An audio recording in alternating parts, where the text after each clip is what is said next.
안녕하세요 여러분, 가을바람입니다.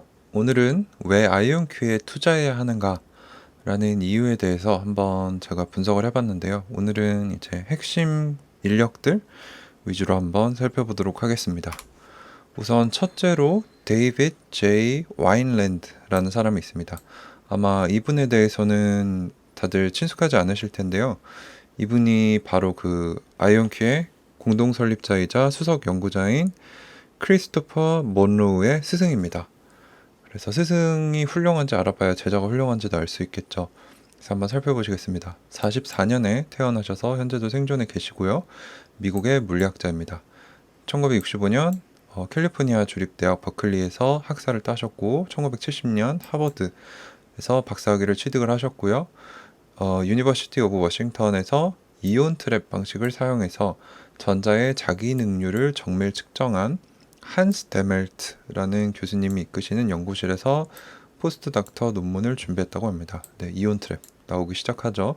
그래서 이온 트랩 분야의 전문가이다라는 것을 알 수 있을 것 같고 1975년에는 Time and Frequency Division of the National Institute of Standards 해가지고 NIST라고 하더라고요. 그래서 뭔가 기준을 정하는 이런 연구원인 것 같은데 당시에는 National Bureau of Standards 해가지고 기준 관리국 뭐 이런 느낌인 것 같습니다.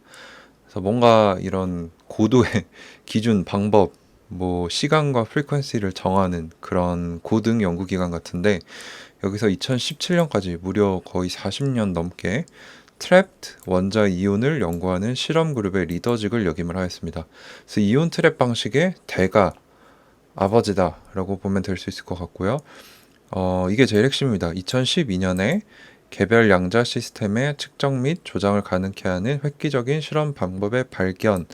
이름이 좀 어려운데 이걸로 노벨 물리학상을 이거 어떻게 읽는지 잘 모르겠는데 세르게인지 썰지인지 모르겠지만 하루치라는 분과 공동 수상을 하셨습니다.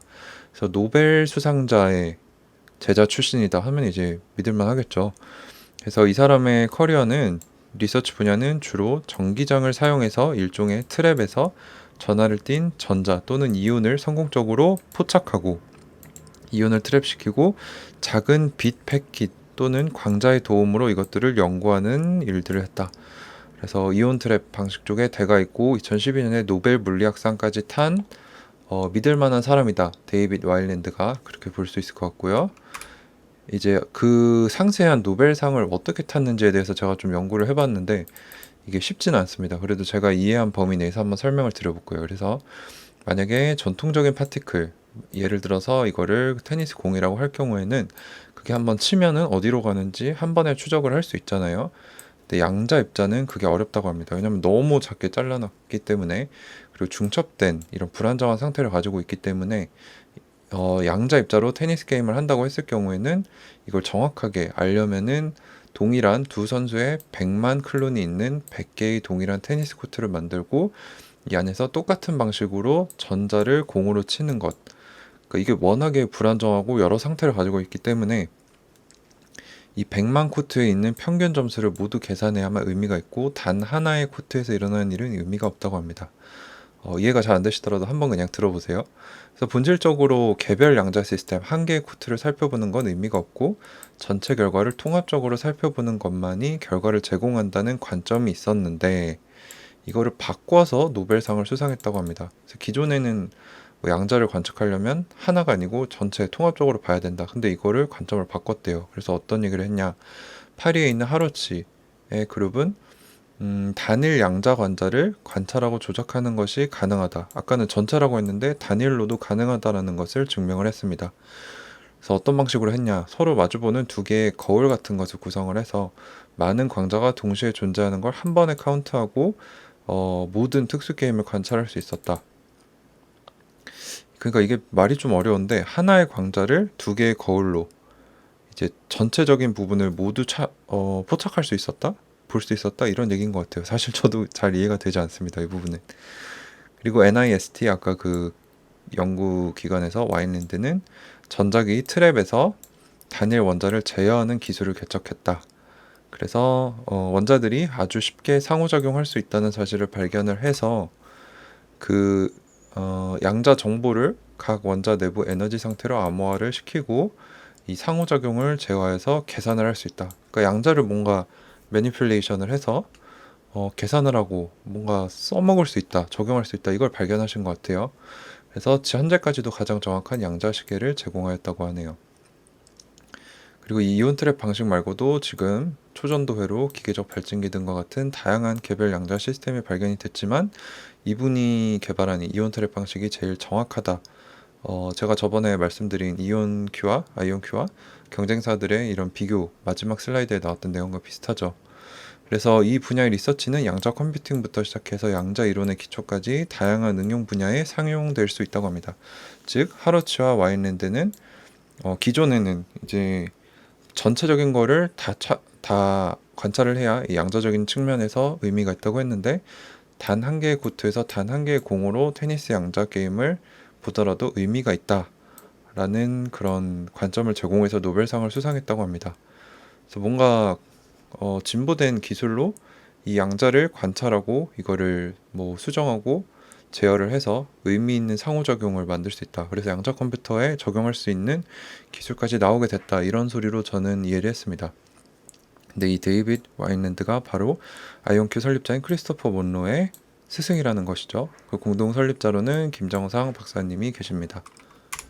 자, 그러면 제자인 크리스토퍼 몬로에 대해서 또 알아봐야 되겠습니다. 이분은 65년생이신데 현재 물리학뿐만 아니라 원자, 분자, 광학 물리학, 양자 정보 과학, 특히 양자 컴퓨팅 분야의 엔지니어라고 합니다. 그래서 스승에게 물려받은 것답게 이온 트랩 양자 컴퓨팅의 주요 연구 및 개발 노력을 하고 있는 조직의 리더를 맡고 계시며 듀크 대학교 이제 김정상 교수님을 여기서 만나신 것 같아요. 여기서 전기 컴퓨터 공학 교수이고 유니버시티 오브 메릴랜드의 칼리지 파크의 물리학 교수를 역임하고 계십니다. 그래서 아이온큐의 공동 설립자이자 수석 과학자를 맡고 계시는데 커리어를 한번 봤더니 87년에 MIT에서 학사학위를 취득한 후 콜로라도 대학에서 칼 위맨이라는 분의 연구팀에 합류해서 레이저 냉각, 이온 트랩에 사용하는 레이저죠. 그리고 원자 트래핑 초기 연구에 참여를 했는데 이 칼 위맨이라는 분도 2012년 이거 제가 잘못 넣은 것 같은데 2000 몇 년이었어요. 이건 오타입니다. 그래서 또 다른 스승인 칼 위맨도 노벨 물리학상을 수상을 했다. 그 제자도 그만큼 뛰어나겠다라는 반증이 될 수 있을 것 같고요. 92년에서 2000년까지 아까 데이빗 와인랜드가 있었던 NIST에서 이온 스토리지 그룹, 이온을 뭐 저장하는 이런 그룹에 소속되어서 일을 했고 94년에 포닥을 마치고 2000년까지 연구원으로 8년 동안이나 일을 했습니다. 그리고 스승이 또 스승을 도왔겠죠. 그래서 스승이 2012년 노벨 물리학상을 수상을 했다. 여기서 이제 먼로는 95년 최초 양자 논리 게이트를 시연하였고 처음으로 다중 큐비트를 시연하였다. 그래서 양자 제어 및 양자 정보 과학의 새로운 분야를 탐구하였다. 이게 자세히는 무슨 말인지 모르겠지만 어쨌든 양자 컴퓨터, 양자 정보 과학에 이분도 상당히 뛰어난 석학이다라고 저는 이해를 했습니다.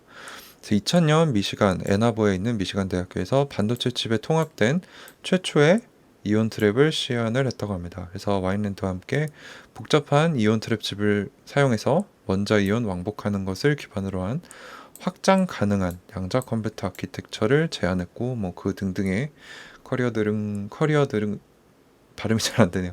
커리어 등을 해왔다고 하시네요. 그래서 양자 컴퓨터 이온 트랩 방식의 대가이다. 이분 역시. 그리고 김정상 교수님입니다. 이제 한국 출신이시고 아마 이민을 가셨던 걸로 제가 기억을 하는데 92년에 서울대 물리학 석사를 취득을 하셨고 99년에 스탠포드 대학에서 물리학 박사를 학위를 취득을 하셨습니다. 그래서 13년부터 현재까지는 듀크 대학교 전국 컴퓨터공학부 교수를 맡고 계시고 2015년 9월부터 현재까지 아이온큐의 공동 설립자이자 최고 기술 책임자로 일을 하고 계세요.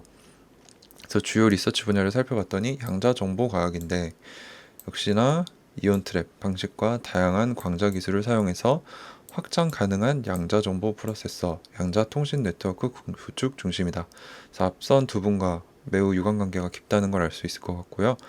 또한 양자 정보 처리 시스템의 기능적 통합을 향한 미세 가공 이온 트랩, 광학 미세 전자 기계 시스템, 고급 단일 광자 검출기. 쉽지 않죠. 여튼 이 이온 트랩 방식의 뭔가 양자 컴퓨터에 적용할 수 있는 신기술을 개발하고 도입하는 데에 중점을 두고 연구를 하고 계신 것 같습니다. 그리고 현재 아이온큐의 CEO시죠. 피터 챕맨. 이분에 대해서는 정보가 많지 않아서 찾기가 좀 어려웠는데 이분도 비범한 분입니다. 16세 AI 랩에서 프로그래밍 커리어를 시작했는데 이때 같이 일하셨던 분이 첫 프로젝트에서 AI의 아버지라고 불리우는 마빈 민스키와 세이멀 파퍼트라는 분, 엄청나게 AI 분야에 권위가 있는 분들 밑에서 일을 시작했다고 해요. 근데 이 기술력만 가진 게 아니고 이게 회사를 창립하고 키우고 또 운영하는 능력이 뛰어나신 것 같습니다. 그래서부터 완전히 빵에서부터 회사를 창립해서 키우는 일에 능숙하셨는데 예를 들어서 레벨 시스템스라는 회사를 세워서 키우셨는데 40명으로 구성된 당시 유명한 비디오 게임들을 제작을 하셔서 판매를 하셨고 보스턴 컴플라이언스는 다 아시죠? 뭐 준법 이런 건데 피델리티라는 유명한 첫 고객사를 맞아서 컴플라이언스 관련된 소프트웨어를 판매하는 회사를 키워서 매각하셨다고 합니다. 가장 큰 커리어로는 아마존 프라임의 디렉터 오브 엔지니어링. 아마존 프라임 아시죠? 이제 뭐 쿠팡에서 뭐 구독하면은 빨리 오는 것 같이 새벽 배송 같이 이틀 이내에 미국 전역에 이런 물품들이 배송될 수 있도록 가능하게 하는 그런 기술을 담당하는 공동 책임자셨는데 240명의 엔지니어, 20명의 매니저를 관리를 하셨고 이 투데이 쇼핑을 관리하기 위해서 다양한 사람들, 복잡한 문제 해결, 인력 관리 등 이런 회사 운영 능력이 특출난 검증된 사람이라고 볼 수 있을 것 같습니다. 그래서 현재는 이론적인 컨셉트를 실물 컴퓨팅 옵션으로 변화시킨다 라고 이분이 이제 링크드인에 써놓으셨더라고요. 그래서 이론적인 걸 실제 구현 가능한 기술로 만드는 혁신 기업의 CEO로 일하고 있다 라고 얘기를 해주셨습니다. 그래서 이제 아이온큐의 핵심 인력들에 대해서 좀 살펴봤는데 여기서 내릴 수 있는 저의 결론은 무엇이냐? 아이온큐의 핵심 인력들을 분석해봤더니 그들은 충분한 기술력과 경영 능력을 가지고 있다. 그래서 요즘 실리콘밸리에 그럴듯한 아이디어를 가지고 와서 투자를 받고 먹고 째는 사람들이 상당히 많은 것 같아요. 일례로 이제 니콜라의 경영자가 이제 구속이 되기 직전 구속되었나? 검사들한테 고소를 받았죠. 근데 아이온큐가 혹시는 그렇지 않을까 싶어서 제가 분석을 해봤는데 이제 노벨 수상자의 제자들 그리고 네로라는 석학들 이온 트랩 방식의 권위자분들이 계셨고 피터 챕맨 봤을 때 아마존 프라임의 기술 책임자로서 그리고 또한 다양한 회사들을 키우고 매각하셨던 이런 경영 능력을 모두 갖추고 있기 때문에 이런 능력상에서는 문제가 없다라는 것을 제가 확인을 했고 아이온큐가 왜 상장했고 상장 시기를 왜 1등으로 했는지에 대해 고민을 한번 해봐야 합니다. 지금 최근에 리게티가 어젠가 그제 이제 2등으로 양자 컴퓨터만을 다루는 순수 업체로는 2등으로서 상장을 했는데 아마 아이온큐도 이거를 의식하고 1등으로 상장을 했겠죠. 그래서 제가 보기에는 아마 양자 컴퓨팅 세계에서 우리가 1등을 견고히 하겠다, 우리 이미지를 굳히겠다라는 전략으로 아마 서둘러서 상장을 했고 1등으로 한 것이 아닐까. 그러니까 뭔가 포부가 크다라고 생각을 하고 있고요. 이제 김준상 교수님이 인터뷰하셨던 내용을 기반으로 나머지 내용을 적어봤는데 양자 컴퓨터는 주로 AI, 인공지능과 머신러닝에 주로 활용될 것이라고 얘기를 하셨습니다. 그래서 현재 AI와 머신러닝은 기초적인 모델 수준이라고 합니다. 왜냐하면 엄청난 양의 데이터를 처리를 하고 그 안에서 모델을 찾아내야 되는데 지금 현재 컴퓨터로서는 그걸 하는데 한계가 있기 때문이라고 해요. 그래서 이뿐만 아니라 양자 컴퓨터는 신약 개발, 고효율 배터리 개발, 수송망 결정 등 핵심적이고 복잡한 모델들을 가진 여러 산업들의 문제를 해결해 줄 것이라고 하셨습니다. 셋 다 상당히 중요한 분야입니다. 신약은 이제 뭐 헬스케어 쪽, 고효율 배터리는 이제 뭐 전기차 쪽 관련주라고도 볼 수 있을 것 같아요. 이제 전기차의 관건은 누가 가장 오래 가고 충전을 가장 빨리 할 수 있는 배터리를 개발하느냐에 있는데 이제 거기에도 양자 컴퓨터가 큰 역할을 할 수 있기 때문에 양자 컴퓨터가 우리에게 먼 그런 이야기는 아니다라는 것을 알 수 있겠죠. 하지만 양자 컴퓨터가 다양한 연산 능력, 우리가 상상하는 그런 자유자재로 능력을 발휘하는 것은 대략 10년에서 20년 뒤로 예상을 하고 계시고 기존 전통 컴퓨터의 성능을 넘어서는데도 2년에서 5년 정도가 더 걸릴 것으로 예상하고 계시기 때문에 아직은 양자 컴퓨터는 먼 미래지만 다가오는 제5차 산업혁명이 될 것이라고 저는 생각하고 있습니다. 그래서 뭐 4차 산업혁명이 뭐 스마트 팩토리, 뭐 AI, 머신러닝, 클라우드 이런 거라고 하는데 이건 이제 어느 정도 우리한테 익숙해졌죠. 근데 이 4차 산업혁명을 더욱 가속화시키고 교차 혁신을 일으키기 위해서는 양자 컴퓨터가 필요할 수밖에 없다. 그래서 양자 컴퓨터가 상용화가 되고 이런 큐비트가 늘어나서 능력을 자유자재로 쓸 수 있게 된다면 그것이 바로 제5차 산업혁명이 되지 않을까라는 것이 저의 예상이고요. 그래서 얼마 전에 전인구 님께서도 유튜브 채널에서 말씀을 하셨는데 잠재력이 큰 미래가 밝은 시장의 1등주를 선점을 하면은 10배 수익을 낼 수 있다라고 얘기를 하셨던 것 같아요. 근데 제 생각에는 그게 이제 앙자 컴퓨터 분야의 아이온큐가 아닐까라고 생각을 하고 저도 이제 투자를 하고 있습니다. 그래서 현재는 변동성이 크지만 테슬라를 지금 아이온큐 가격에 샀다고 생각을 한번 해보세요. 테슬라 지금 가격이 거의 800불이고 주가 분할을 안 했으면은 그거의 몇 배일 텐데 제가 예전에 테슬라를 500불에 사서 1000불에 팔았던 기억이 납니다. 근데 이 주식을 지금 가격 한 8불 정도 되죠. 8불에 사서 10년을 가지고 있었으면은 좀 어마어마합니다. 몇백 배입니다.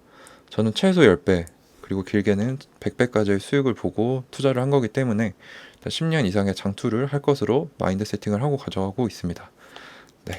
그래서 왜 아이온큐에 투자해야 하는가라고 해서 이제 핵심 인력들의 능력이 있는가, 역량이 충분한가에 대해서 한번 살펴봤습니다. 네, 시청해주셔서 감사합니다. 가을바람이었습니다.